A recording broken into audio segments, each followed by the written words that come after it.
पर है संग तुम्हारे अन्नदाता, लहू किसानों का बन के पसीना सींचता है धरती का सीना। मेहनत का तेरी हक दिलवाने, नई तकनीक नई खोज बताने। पशुधन को गुणवान बनाना, पौध सुरक्षा को सिखलाना, खेती के सब गुर समझाने, भारत का सरताज बनाने। आठों पहर है संग तुम्हारे अन्नदाता,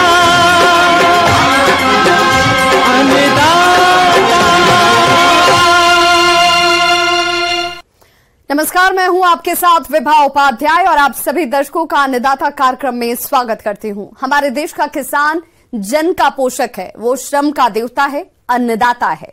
उसमें ही भारत की आत्मा निवास करती है और ऐसे ही किसानों की प्रगति के लिए हम खेती बाड़ी से जुड़ी हुई बहुत सी नई लाभकारी जानकारियां हर रोज सुबह लेकर आते हैं। तो चलिए कार्यक्रम शुरू करने से पहले देखते हैं क्या है आज के अन्नदाता में।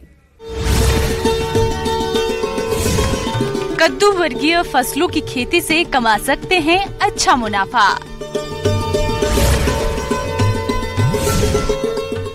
धान रोपाई यंत्र किसानों के लिए है बेहद उपयोगी।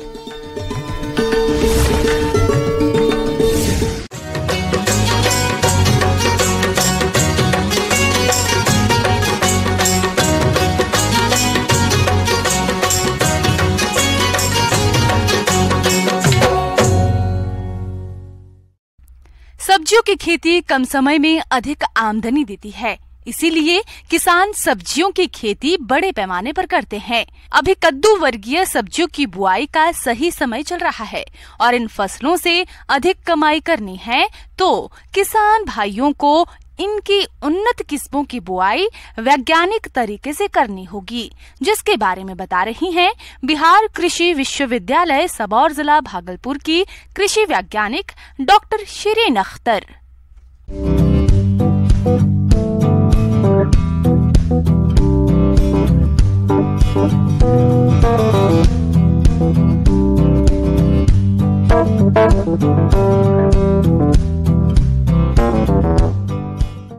जैसे कि हम लोग जानते हैं कि कद्दू वर्गीय सब्जियां हमारे बिहार के प्रमुख सब्जियां हैं और ये सब्जियां जो है हर लगभग सालों भर लगते भी है, सालों भर हमारे यहाँ पे उगाए भी जाते हैं। लेकिन इसके प्रमुख जो समय है खरीफ फसल है, उसके लिए हम लोग जून जुलाई में बुआई करते हैं। तो सबसे ज़रूरी कद्दू वर्गीय फसल के लिए जो है वो है उसकी मिट्टी। मिट्टी जो है इसका हल्का होना चाहिए। हल्के मिट्टी में इसकी जो बढ़वार होता है तथा पैदावार भी होता है वो बहुत बहुत बढ़िया होता है। कद्दू वर्गीय सब्जियों की खेती करने के लिए दोमट और बलुई दोमट मिट्टी सबसे सही होती है। कद्दू की अच्छी पैदावार लेने के लिए खेत की गहरी जुताई के बाद 2 बार कल्टीवेटर और आवश्यकता अनुसार रोटावेटर तथा पाटा चलाकर खेत तैयार करें। इसके साथ साथ में हमको ये भी याद रखना पड़ेगा कि खाद देना बहुत ज़रूरी है। तो हम लोग लगाने से पहले ही जब जुताई करेंगे तो उसी समय पे लगभग 200 क्विंटल का जो है अच्छे से सड़ा हुआ गोबर की खाद खेत में मिला देंगे और या फिर कंपोस्ट भी हो सकता है। और साथ साथ में जो है रासायनिक खाद में जो है 50 से 100 क्विंटल का नाइट्रोजन और 50 से 60 क्विंटल का पोटाश और 50 से 60 क्विंटल का फॉस्फेट जो है इस फसल को ज़रूरत होती है रासायनिक खाद के तौर से।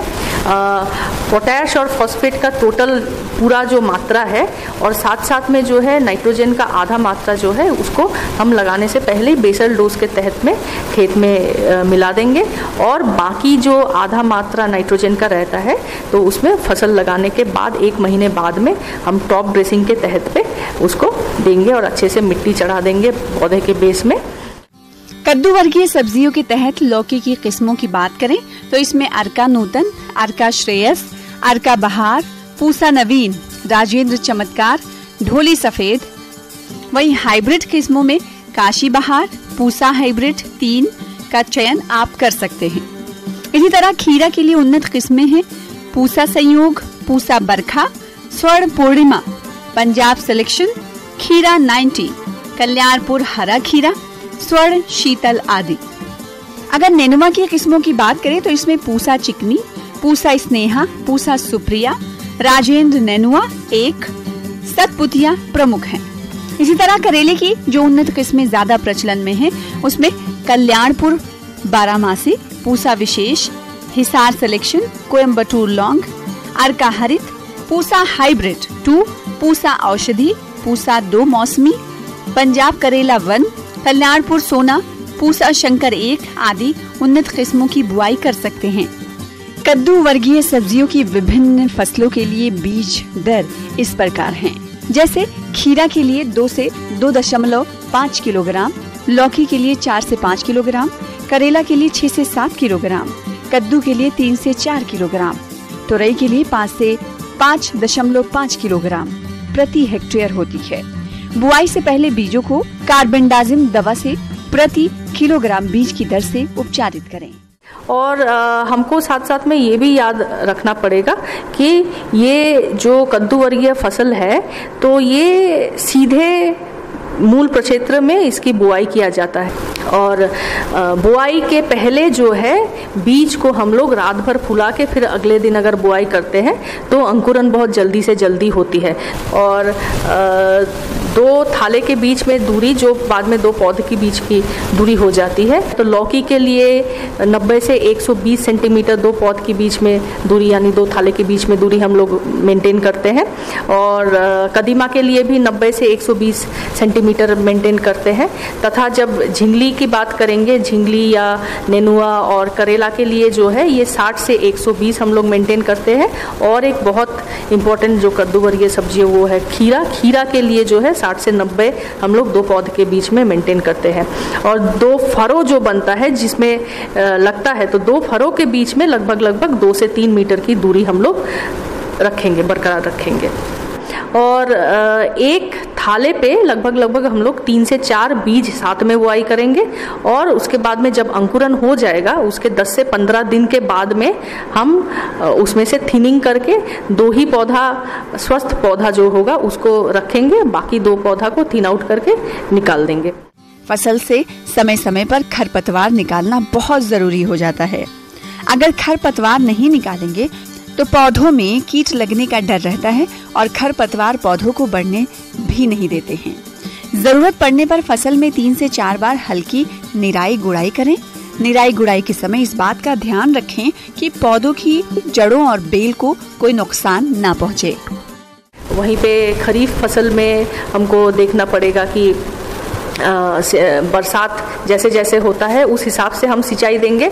और साथ में ये देखना होगा कि जल निकासी का व्यवस्था जो है वो बरसाती फसल में बहुत अच्छे से होना चाहिए, क्योंकि नहीं तो फसल जो है आपका बाद में सड़ जाएगा। और इसके साथ साथ में ये भी हमको याद रखना पड़ेगा कि अगर हम खरीफ मौसम में या बरसात के मौसम में फसल लगा रहे हैं तो उसमें अगर हम लोग थोड़ा सा मचान बना सकते हैं या ट्रेलिस जो बना सकते हैं उसके ऊपर अगर फसल को, क्योंकि हमारा ये लत्तेदार फसल है, उसको अगर चढ़ा देते हैं तो फल का क्वालिटी जो है वो बहुत मिट्टी के टच में नहीं रहेगा, वो मिट्टी से ऊपर रहेगा, तो फल का क्वालिटी बहुत अच्छा रहेगा। किसान भाइयों, अभी तक आपने खेती से जुड़ी हुई कुछ उपयोगी जानकारियां देखी। अब लेते हैं एक छोटा सा ब्रेक, जल्द लौटेंगे और कार्यक्रम में आगे भी है खेती बाड़ी से जुड़ी हुई महत्वपूर्ण जानकारियां, तो बने रहिए हमारे साथ।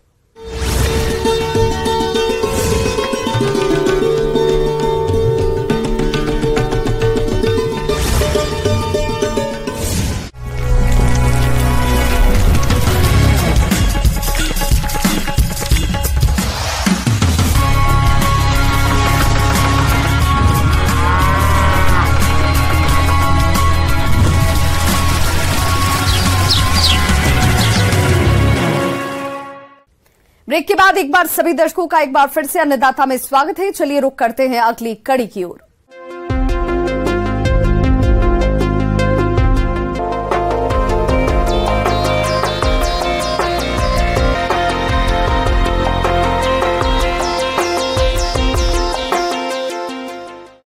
हमारे राज्य में खरीफ मौसम में धान की खेती बड़े एरिया में की जाती है और बहुत से किसान इसकी खेती रोपा विधि से करते हैं। लेकिन धान का रोपा लगाते समय मजदूरों की समस्या देखने को मिलती है। अगर किसान कृषि अभियंताओं द्वारा निर्मित धान रोपाई यंत्र का उपयोग करें तो इस समस्या से बचा जा सकता है। ये धान रोपाई यंत्र किस तरह कार्य करता है तथा इसकी विशेषताएं कौन कौन सी है, इस बारे में जानकारी दे रहे हैं कृषि विज्ञान केंद्र जिला समस्तीपुर के कृषि अभियंता अभिषेक कुमार।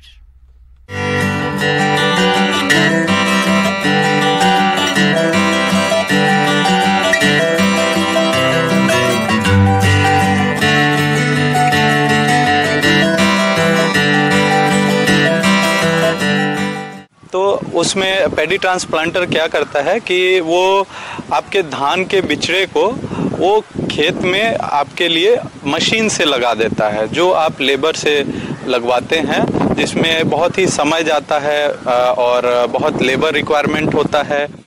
इस फसल की खेती के लिए उपजाऊ चिकनी या चिकनी दोमट मिट्टी के साथ साथ निचली भूमि उपयुक्त होती है, जहां 6 से 12 इंच पानी हमेशा जमा रहे तथा भूमिगत जलस्तर ऊपर हो, ताकि गर्मी के मौसम में खेतों में पानी अधिक समय तक रुके रहने से पौधे का समुचित विकास होता रहे। धान की रोपाई से पहले खेतों की तैयारी अच्छी से करनी चाहिए।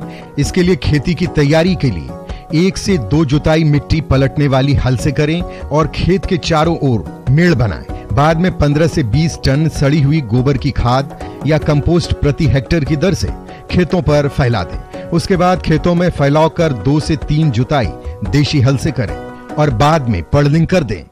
तो वो जो है मशीन के द्वारा किया जाता है। इसमें जो है आपकी रो टू रो, जो एक लाइन से दूसरे लाइन की जो स्पेसिंग है वो एडजस्टेबल होती है उस मशीन में। और दूसरा जो है आपको इसके लिए जो बिचड़ा आप तैयार करते हैं वो नॉर्मल तरीके से थोड़े अलग ढंग से तैयार किया जाता है। तो इस बात का किसान भाई एवं बहनों को खास ध्यान रखना है।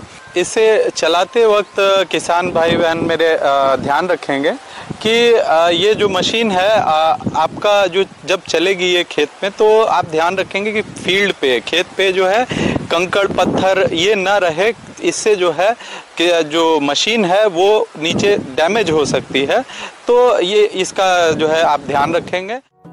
नर्सरी से पौधों को निकालने के पूर्व हजारी की सहायता से सिंचाई करें, ताकि पौधे आसानी से निकल आएं। पौधों को शुरुआती अवस्था में कीट और रोगों के प्रकोप से बचाने के लिए पौधों को कार्बन डाइजीन 2 ग्राम प्रति लीटर पानी के घोल में 10 मिनट तक उपचारित करें और इसके बाद रोपाई करें। मुख्यतः जो पैडी ट्रांसप्लांटर है वो 2 प्रकार का है, वॉकिंग टाइप और राइडिंग टाइप। वॉकिंग टाइप मतलब उससे हम चलेंगे और मशीन को नीचे हम चलेंगे और मशीन को पकड़ करके आगे बढ़ाते जाएंगे। और राइडिंग टाइप में है कि आप उस पर बैठ करके उस पर सवारी करेंगे। इस तरह जो है ये 2 तरह का पैडी ट्रांसप्लांटर उपलब्ध है और इससे आप जो है लगभग आधे हेक्टेयर से भी ज़्यादा, एक दिन में आधे हेक्टेयर से भी ज़्यादा की बुआई आप कर सकते हैं। और इसमें आपका देखिए बचत है लेबर और टाइम का।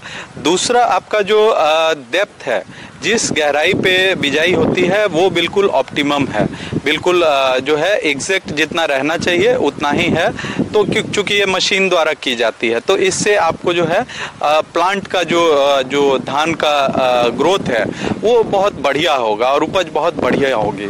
और इसमें एक और फायदा ये है कि आप चूंकि लाइन से लगी रहती है, लाइन से लगा रहता है धान मशीन के द्वारा लगाए जाने के कारण, तो इसमें आप मैनुअली जो वीडिंग टूल्स हैं वो आप इस्तेमाल कर सकते हैं, जैसे कि ग्रबर है, व्हील हो है, 3 टाइन हो है। तो आपकी निकोनी जो है काफ़ी आसान हो जाती है इस मशीन को भी इस्तेमाल करते हैं। तो केमिकल का प्रयोग नहीं करना पड़ता है, जो कि नहीं तो नॉर्मल केसेस में जो आप लेबर का रिक्वायरमेंट करते हैं, तो लेबर से जब आप बुआई करवाते हैं तो वो आपका जो है आपको आप केमिकल का आपको छिड़काव करना पड़ता है वीड्स को कंट्रोल करने के लिए। अपितु आप अगर पैडी ट्रांसप्लांटर का इस्तेमाल करते हैं तो नेचुरल वे में आप जो है मशीन, छोटी छोटी मशीन आती है वीडिंग के लिए, निकोनी के लिए, तो आप उसे इस्तेमाल करके जो है केमिकल मुक्त जो है पैडी धान उगा सकते हैं। इस पर गवर्नमेंट ने ये मशीन बढ़िया है, इस वजह से गवर्नमेंट ने इस पे सब्सिडी भी दी हुई है। तत्कालीन लगभग 50% की सब्सिडी इस मशीन पर उपलब्ध है और मेरा निवेदन है आप सभी किसान भाइयों एवं बहनों से कि आप इस मशीन को अपनाएं और लाभ उठाएं। आगे और भी है खेती बाड़ी से जुड़ी हुई बहुत सी रोचक जानकारियां, पर यहां रुकेंगे एक छोटे से ब्रेक के लिए, जल्द हाजिर होते हैं।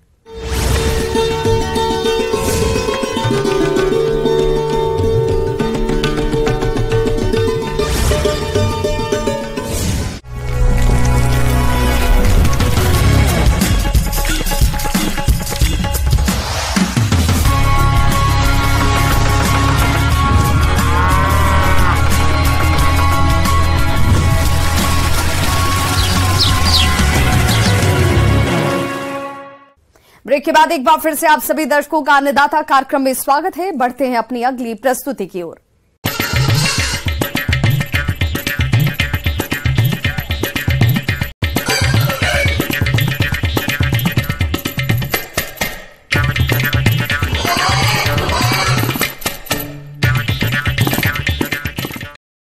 गरीब की गाय के नाम से मशहूर बकरी हमेशा से ही किसानों की अच्छी आय का जरिया रही है। जी हाँ, बकरी पालन से किसान कम जगह में अधिक मुनाफा कमा सकते हैं।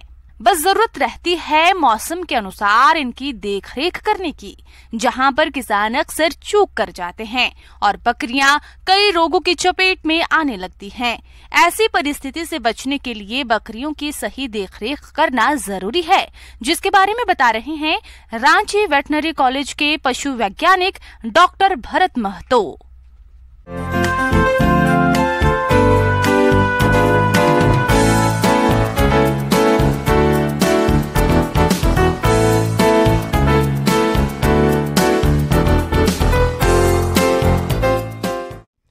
किसान भाइयों नमस्कार। जैसा कि हम सभी लोग जानते हैं, बरसात की मौसम जैसे ही आता है, विशेष करके पशु पक्षियों के लिए ये बहुत ही संक्रमण का काल हो जाता है। ऐसे तो सभी मौसम में परेशानी मतलब संक्रमण होने की संभावना रहती ही है, पर इस मौसम में संक्रमण की अधिक संभावनाएं होती हैं। तो किसान भाइयों, उसी तरह से जो किसान भाई बकरी पालन कर रहे हैं, व्यावसायिक तौर पे कर रहे हों या ऐसे दूसरे जानवरों के साथ बकरी पालन कर रहे हैं, उन सबों के लिए कुछ ऐसे चीज़ें हैं जो इस मौसम में विशेष ध्यान देने योग्य होती हैं।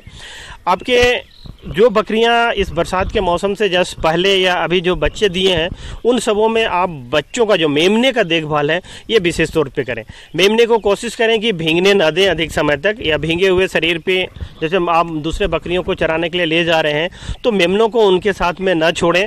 विशेष करके जो छोटे मैंने कम बरसात होते रहती है और दिन भर बरसात होती रहती है, हल्की जो बारिश होती रहती है, वैसे मौसम में बकरियों का शरीर काफ़ी भीग जाता है और भीगे हुए में अगर दिन भर वो रहते हैं तो उन सब को निमोनिया होने की बहुत अधिक संभावना बढ़ जाती है। यदि आपकी बकरी में इस तरह के लक्षण जैसे ठंड से कपकपी, नाक से तरल पदार्थ का रिसाव, मुंह खोलकर सांस लेना और खांसी बुखार जैसी चीजें दिखाई दे तो समझ ले बकरी को निमोनिया रोग है या बहुत खतरनाक बीमारी है और इसका शिकार किसी आयु की बकरी को हो सकता है।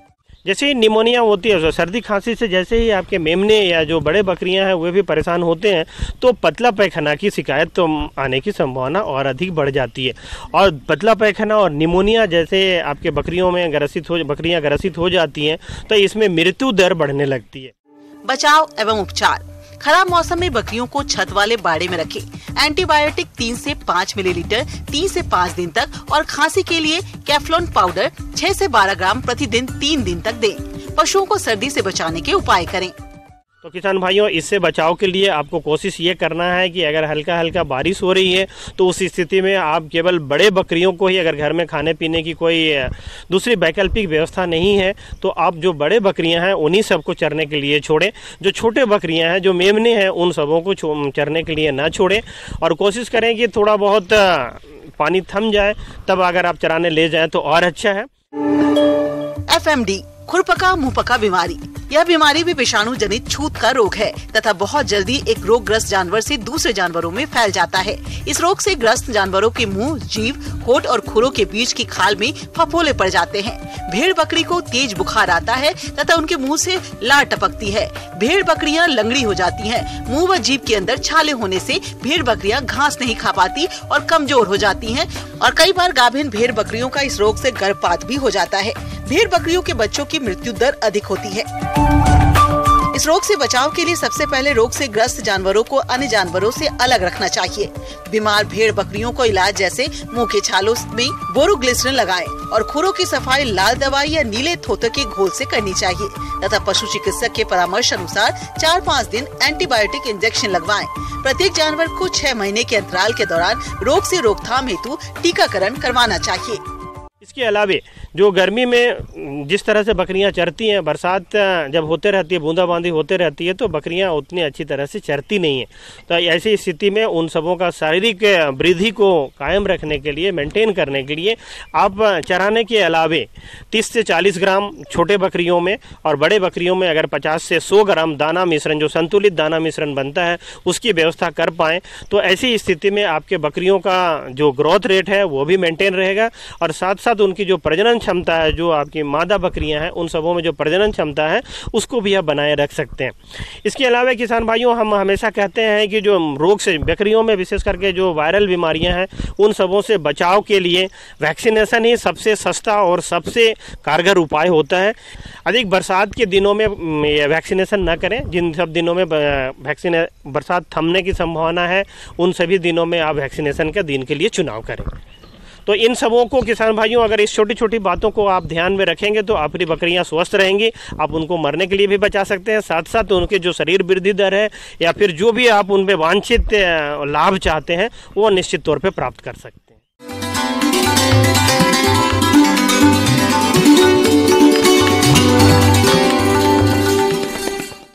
अन्नदाता हेल्पलाइन निःशुल्क फोन संपर्क सेवा के माध्यम से आपके द्वारा पूछे गए प्रश्नों में से 1 या 2 महत्वपूर्ण प्रश्न को हम अपने कार्यक्रम में शामिल करते हैं और इसी के तहत आज किसान का सवाल और उनका जवाब इस प्रकार से है। आज के अन्नदाता कार्यक्रम में हमने जिस प्रश्न को शामिल किया है उसे पूछा है गांव गोपालपुर, जिला नवादा से संजय कुमार ने। आप लेयर मुर्गियों के पालन पर जानकारी चाहते हैं तो संजय कुमार जी, आपकी जानकारी के लिए देखिए कार्यक्रम का यह अंश।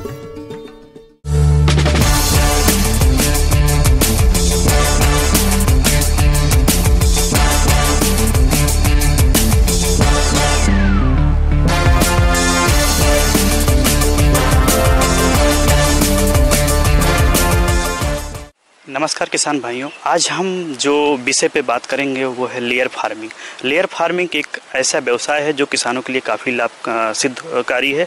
इसकी अगर बात करें कि लेयर फार्मिंग होता क्या है, तो लेयर फार्मिंग का अर्थ है कि व्यावसायिक तौर पे अंडे देने वाली मुर्गियों का पालन करना। आज के दौर में अंडे की डिमांड इतनी बढ़ गई है कि अंडे की पूर्ति कर पाना मुश्किल भी हो गया है, क्योंकि अंडे से हमें भरपूर प्रोटीन, कैल्शियम और ओमेगा 3 मिल जाता है, जो हमारे स्वास्थ्य के लिए बहुत ही ज्यादा लाभदायक होता है। ऐसे में लोगों के मन में लेयर पोल्ट्री फार्मिंग के प्रति रुझान बढ़ रहा है। लेयर मुर्गी पालन का अर्थ है व्यावसायिक अंडा उत्पादन के उद्देश्य से मुर्गियों का पालन करना। लेयर मुर्गियां ऐसी विशेष नस्ल हैं जिन्हें 1 दिन की उम्र से पालने की जरूरत होती है। ये मुर्गियां 18 से 19 सप्ताह की उम्र से व्यावसायिक रूप से अंडे देना शुरू कर देती हैं। अगर हम किसान भाई इसको व्यावसायिक तौर पे करना चाहेंगे तो हमें कुछ बातों को ध्यान देना होगा जो कि हमारे बिजनेस या हमारे व्यवसाय के लिए बहुत अच्छा होगा। तो सबसे पहले अगर हम बात करें तो लेयर फार्मिंग में मुर्गियों की नस्लों का चुनाव, तो मुर्गियों की नस्लों का चुनाव की हम बात करें तो उसमें मुख्यतः 2 ग्रुपों में विभाजित किया गया है। पहला है वाइट लेइंग हैन और दूसरा है ब्राउन लेइंग हैन। जो वाइट लेइंग हैन है वो जो है क्या सामान्य मुर्गियों की तुलना में आकार में छोटी होती हैं तथा ये कम राशन खाती हैं और अन्य मुर्गियों की तुलना में इनमें जो अंडे देने की क्षमता अधिक होती है तथा ये मुर्गियां जो होती है सफ़ेद रंग का अंडा देती हैं। इनमें अगर हम नस्लों की बात करें तो इसमें मुख्य नस्लें हैं ईसा वाइट है, लेमैन वाइट है, निकचिक है एंड बॉबकॉक है। दूसरा ग्रुप की अगर हम बात करें ब्राउन लेइंग हेन, तो ब्राउन लेइंग हेन जो होती हैं इनके अंडों का आकार बड़ा होता है तथा अंडों का जो रंग होता है वो भूरे रंग का होता है। अंडे जो है ये अधिक मात्रा में देती हैं दूसरे मुर्गियों की तुलना। दूसरी चीज़ इसमें ये है कि इनमें जो मुख्य नस्लें हैं इसमें जो है ईसा ब्राउन है, लेमैन ब्राउन है और इसमें जो है इसके साथ साथ कुछ हम बैकयार्ड पोल्ट्री भी कर सकते हैं। बैकयार्ड पोल्ट्री की नस्लें भी ले सकते हैं जो हमारी देसी ब्रीड है, जैसे कि बनराजा है या जो है श्रीनिधि है या जो है हम कड़कनाथ है या सोनाली, इन सबको भी हम बैकयार्ड पोल्ट्री के फार्म करते हैं। लेयर पोल्ट्री फार्मिंग के लिए मुख्य और सबसे महत्वपूर्ण बात एक उपयुक्त भूमि का चयन करना है और यह इस व्यवसाय का सबसे महंगा हिस्सा है। व्यावसायिक मुर्गी पालन के लिए यदि आपके पास अपनी खुद की भूमि है तो बेहतर रहता है। भूमि का क्षेत्र पक्षियों की संख्या पर निर्भर करता है। पोल्ट्री फार्मिंग के लिए जगह चुनते समय कुछ बातों का खास ध्यान रखें। मसलन ग्रामीण क्षेत्रों में पोल्ट्री फार्मिंग करें क्योंकि ग्रामीण क्षेत्रों में भूमि और श्रम अपेक्षाकृत सस्ते हैं। कोशिश करें कि जगह प्रदूषण मुक्त हो, साथ ही चयनित स्थान पर पर्याप्त मात्रा में ताजे और साफ पानी का स्रोत हो। इतना ही नहीं, उस स्थान से शहर में परिवहन व्यवस्था पर भी ध्यान दें और अगर आपके द्वारा चुने गए स्थान के पास ही मार्केट हो तो काफी अच्छा रहेगा। इससे आपका परिवहन का व्यय काफी हद तक बच जाएगा। आमतौर पर मुर्गियों से ज्यादा अंडा उत्पादन प्राप्त करने के लिए उन्हें उचित देखभाल और प्रबंधन की जरूरत होती है। इसके लिए वेंटिलेशन सिस्टम और तापमान प्रबंधन सही तरीके से करनी चाहिए और सही वेंटिलेशन के लिए बड़े आकार की खिड़कियां या दरवाजे बनवा सकते हैं जिन्हें आवश्यकता पड़ने पर खोला जा सके। चूजों की बात आती है, चूजों का चयन। तो चूजों की हम बात करें तो चूजों को देखरेख के लिए हम सबसे पहले जो चूजे हम लेकर आएंगे वो एक प्रमाणित हैचरी सोर्स होना चाहिए या उस विश्वसनीय हैचरी की जगह से हमको चूजों का सिलेक्शन करना चाहिए। चूजा हम जब भी लें उसमें हमको ये देखना चाहिए कि चूजे स्वस्थ होना चाहिए और चूजों का जो वजन है वो 35 से 40 ग्राम से अधिक होना चाहिए। चूजे लाने के बाद हम उसको समय समय पर उन चूजों में टीकाकरण करना चाहिए जिससे कि उससे रोग प्रतिरोधक क्षमता उसकी बनी रहे और आने वाले दिनों में कोई रोग बीमारी ना हो। जो लेयर फार्मिंग इसमें मुख्यतः 3 स्टेज होती हैं। एक जो होती है वो ब्रूडिंग स्टेज, दूसरी होती है जो है वो ग्रोइंग स्टेज और जो होती है वो फिर लेइंग स्टेज। जो ग्रोइंग स्टेज होती है वो चूजों को लाने के जो ब्रूडिंग स्टेज होती है वो चूजे को लाने के बाद स्टार्ट होती है। ये लगभग जो है 4 सप्ताह तक जो है चूजे की जो ग्रोइंग स्टेज रहती है। इसमें हम जो है स्टार्टर फीड देते हैं और इसको हम 4 सप्ताह तक जो है तापमान मेंटेन करके रहते हैं क्योंकि इस अवस्था में जो चूजे होते हैं वो अपनी तो शरीर का तापमान खुद नियंत्रित नहीं कर सकते हैं। 4 सप्ताह के बाद इसमें जो है जो शरीर का तापमान है उसका जो है नियंत्रण करने की क्षमता विकसित हो जाती है और इस समय जो हम फीड देते हैं वो जो है स्टार्टर फीड देते हैं।